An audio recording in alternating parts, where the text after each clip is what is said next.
go home. It's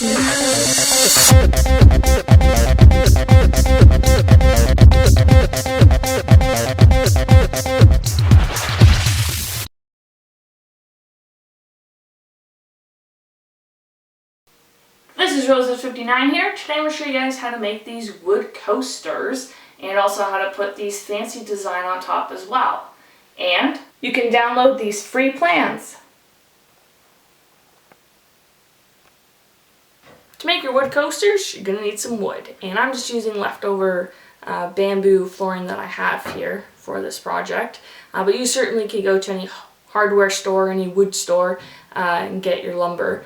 You can also, from Home Depot and Lowe's, I know it's strictly pine there that they have, and it's just a 1x4, which is 3/4 thick by 3.5 inches wide.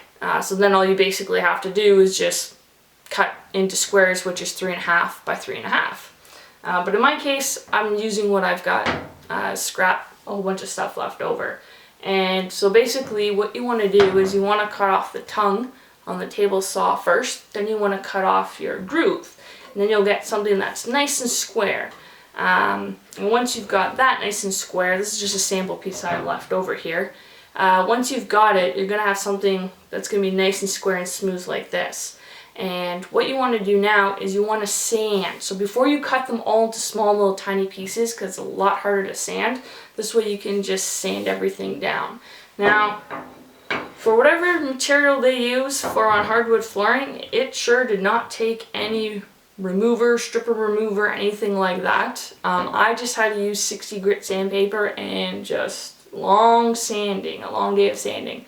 But if I had a belt, I do have a belt sander, I didn't think about it till after the fact, that you could use a belt sander and just sand it all the way down too as well. But the other concern I had is with belt sanders, you want to be careful because it is a lot powerful. Sometimes you can get those little wavy marks on it, and I didn't want to take the chance with this. So I just did 60 grit of sanding, then I did 80, then I did 100, and I believe I ended with 150 grit sandpaper.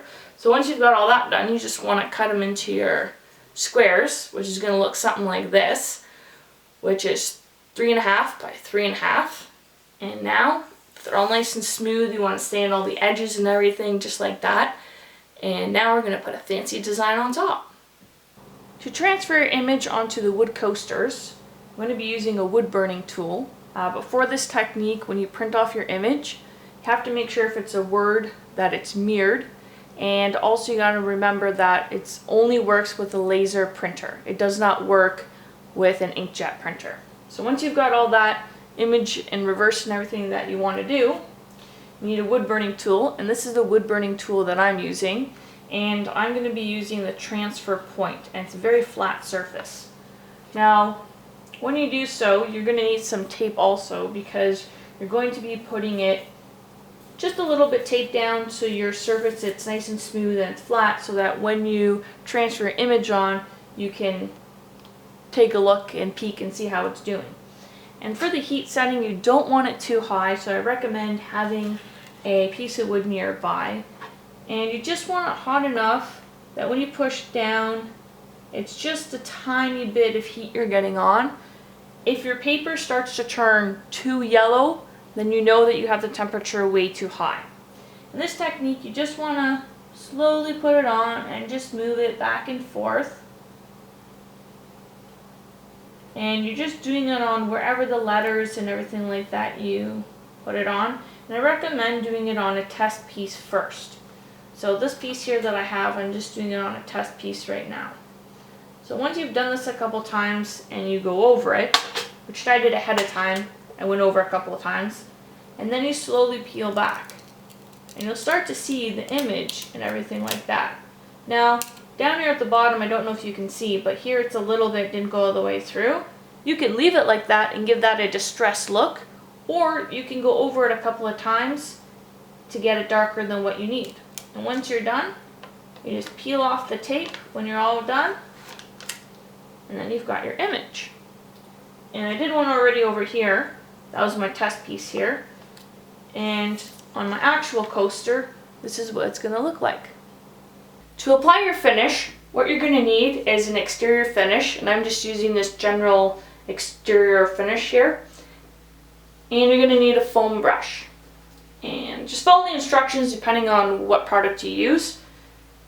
And to apply it, you're just going to take your foam brush here and just dip it in.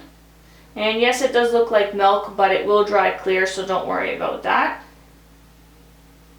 And I'm just going to just give a generous amount, not too much, but just a nice amount. And you want to go with the grain. And you just want to make sure you give a nice coat evenly all the way around.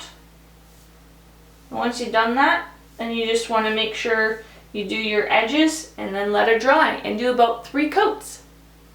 Now I forgot to mention also is when you're doing the clear coat, you do want to do the back side as well. But because I was using hardwood flooring, leftover pieces, it already had a clear coat on the back, but just keep that in mind. So now that you've let everything all dry, your clear coat and everything, now you're ready to apply your bumpers.